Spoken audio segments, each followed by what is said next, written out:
안녕하십니까? 고린도후서 65번째 시간, 변화와 사랑은 명령이 아닙니다.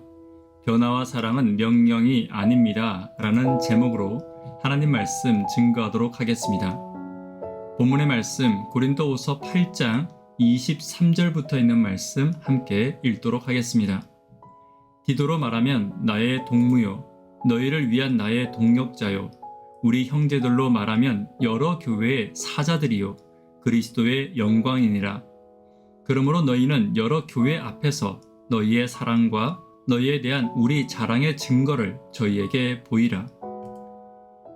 지난 시간에 이어 사람을 감화시키는 성도의 태도를 함께 살펴보도록 하겠습니다. 변화는 결코 말로 일어나지 않습니다. 변화는 억압으로도 일어나지 않습니다. 변화는 율법으로도 일어나지 않습니다. 오늘 고린도 성도들을 변화시킨 디도와 바울의 사랑의 태도를 함께 살펴보도록 하겠습니다. 첫 번째는 친구가 되어야 합니다. 23절입니다. 디도로 말하면 나의 동무요, 너희를 위한 나의 동력자요, 우리 형제들로 말하면 여러 교회의 사자들이요, 그리스도의 영광이니라. 여기서 말하는 친구란 상당한 친밀한 관계를 말하고 있습니다. 바울에게 있어 디도는 특별한 존재로 함께 어려움을 나눌 수 있는 관계였습니다. 그리고 바울은 그런 관계를 자랑하는 것이 아니라 고린도 교회에게 자신과 디도가 그런 친구가 되어줄 것임을 약속하고 있는 것입니다. 성도에게 친구란 어려움이 있을 때 쉽게 마음을 열 수 있는 성도, 어려운 일이 있을 때 가장 먼저 부탁할 수 있는 성도, 나를 위해 희생할 수 있는 성도, 그리고 자신의 연약함을 편안한 마음으로 말할 수 있는 존재를 말하는 것입니다. 교회 안에 이런 친구 같은 존재가 반드시 필요합니다. 예수님이 나에게 이런 분이시듯 나도 다른 성도에게 이런 성도가 되어 주어야 합니다. 그리고 보이지 않는 하나님의 사랑을 가르쳐주는 그런 친구가 되어야 합니다. 오늘 고린도 성도들에게 바울과 디도가 친구가 되어 주었듯 내가 섬기는 교회와 내가 섬기는 성도들에게 하나님 안에서 맺어진 친구가 되는 저와 여러분 되기를 간절히 바랍니다. 두 번째는 동력자가 되어야 합니다. 동력자란 함께 있으면 힘이 나는 존재를 말합니다. 바울에게 디도란 함께 있으면 2배의 힘이 나는 동력자였습니다. 그리고 바울은 고린도 성도들에게 자신과 디도가 고린도 교회의 든든한 동력자가 될 것임을 약속하고 있는 것입니다.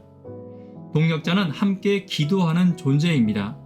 동력자는 말씀을 함께 나누는 성도입니다. 그리고 동력자는 하나님께 함께 영광 돌리는 친구입니다. 교회 안에 친구와 동력자가 많지 않습니다. 그렇게 교회 안에 친구와 동력자를 우리는 회복해야 할 것입니다. 서로를 위해 날마다 기도하는 동력자가 필요합니다. 어지러운 세상 속에서 악한 마귀의 유혹 속에서 넘어지지 않고 하늘을 향해 걸어가기 위해서는 함께 기도하는 동력자가 반드시 필요한 것입니다. 말씀을 나누는 동력자가 필요합니다. 말씀의 은혜를 함께 나누고 말씀을 따르기를 함께 기도하고 결심하며 말씀대로 살도록 서로를 이끄는 동력자가 필요할 것입니다. 그리고 말씀 안에서 받은 은혜와 응답받은 기도의 소식을 함께 나누어 하나님께 영광 돌리는 동력자가 있을 때 교회가 변화되고 성도도 변화되는 것입니다. 오늘 나와 함께하는 성도들에게 기도의 동력자, 말씀의 동력자, 하나님께 함께 영광 돌리는 동력자가 되기를 위해 기도하는 저와 여러분 되기를 간절히 바랍니다. 세 번째는 하나님의 사자가 되어야 합니다. 여기서 말하는 교회의 사자들이란 하나님의 뜻을 나타내며 하나님의 모습을 드러내는 성도를 말합니다. 사자는 결코 자신의 모습을 드러내지 않습니다. 그를 보낸 자의 모습과 보낸 자의 음성을 나타내는 자들입니다. 우리는 하나님의 사자입니다. 특별히 교회 안에서 하나님의 사자가 되어야 합니다. 하나님의 뜻을 드러내고 하나님의 사랑을 나타내며 하나님의 손길을 보여주어야 합니다. 하나님이 교회와 성도를 얼마나 사랑하시는지 말이 아닌 행동과 진실로 드러내야 합니다. 그리고 하나님이 성도들을 위해 어떤 희생을 치르셨는지, 얼마나 큰 은혜를 부어주셨는지 꼼꼼히 나의 말과 행동을 통해 가르치는 것이 사자의 역할입니다. 그리고 이것으로 사자는 하나님께 영광 돌리는 것입니다. 큰 소리로 기도하고 큰 소리로 찬양하며 많은 헌금을 드리는 것이 하나님께 영광 돌리는 것이 아닙니다.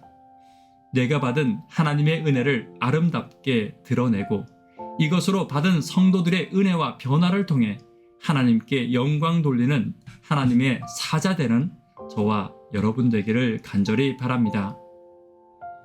네 번째는 사랑받는 성도가 되어야 합니다. 24절입니다. 그러므로 너희는 여러 교회 앞에서 너희의 사랑과 저희에 대한 우리 자랑의 증거를 저희에게 보이라. 바울은 고린도 성도들에게 자신이 보낸 성도들을 따뜻하게 환영해 줄 것을 요청하고 있습니다. 그러나 이것은 무조건적인 것이 아닙니다. 이들은 충분히 사랑받을 자격이 있음을 말하고 있는 것입니다. 바울이 보낸 성도들은 고린도 성도들의 친구가 되어줄 것이며 동력자가 되어줄 것입니다. 그리고 말씀과 기도를 통해 하나님의 은혜를 함께 나눌 것이며 특별히 예수님과 같은 희생과 봉사를 통해 하나님의 사랑을 그들에게 말과 행동으로 보여줄 성도들이기 때문입니다. 교회는 사랑이 강요되는 곳이 아닙니다. 사랑은 명령이 아니라 사랑은 자연스러움입니다. 그리고 사랑은 먼저 보여주는 것입니다. 어떤 성도들은 사랑을 명령으로 표현하며 사랑해야 한다고 말합니다. 그러나 예수님은 사랑이 명령이 아니라 자연스러움이라고 말씀하셨습니다. 즉 사랑하라고 말씀하신 분이 먼저 자신을 십자가에 못 박는 사랑을 보여주시고 가르쳐 주셨음을 잊지 않아야 합니다. 말과 혀로만 사랑하지 말라고 하신 분이 먼저 제자들의 발을 씻기시고 어린아이들을 어떤 태도로 사랑하셨는지 우리는 기억하고 또 기억해야 할 것입니다.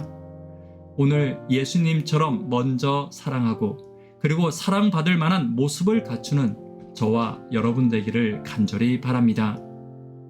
말씀에 결론 맺도록 하겠습니다. 사람을 변화시키고 사람을 감동시키는 성도는 어떤 성도인지 계속 살펴보았습니다.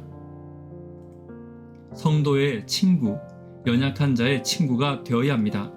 성도의 친구, 연약한 자의 동역자가 되어야 합니다.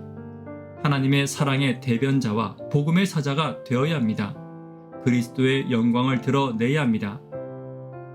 사랑은 결코 명령이 아니라 자연스러움임을 잊지 않는 저와 여러분 되기를 간절히 바랍니다. 기도 제목 함께 나누도록 하겠습니다. 구도자분들을 위해 기도 부탁드립니다. 청년, 학생, 어린이를 위해 또 교회 가족들을 위해 함께 기도 부탁드립니다.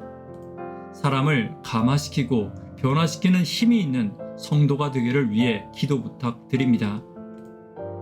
이 시간 개인적으로 기도하도록 하겠습니다. 감사합니다.